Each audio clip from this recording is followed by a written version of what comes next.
नमस्ते प्रणाम। और हम टुनटुन यादव और कल आराध्या फिल्म से एगो बहुत ही बड़ा गाना हमरा बाघवा भैया उर्फ खेसारी लाल भैया के गाना आ रहल बा, जौना गाना के नाम बा पायल।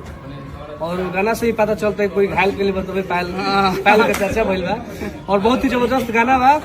और साथ में भैया के छोटे भाई और हमारे बड़े भैया संजय भैया भी उपस्थित बानी।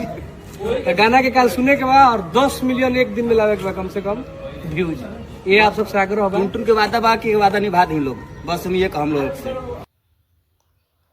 तो दोस्तों फाइनली खेसारी लाल यादव की टीम के लोग फिर से एक बार और एक्टिव मूड में आ चुके हैं और सॉन्ग का प्रमोशन तगड़े तरीके से कर रहे हैं भाई साहब। इसी प्रकार के सॉन्ग का प्रमोशन को देखने के लिए खेसारी लाल यादव के फैंस का नज़र तरस गया था।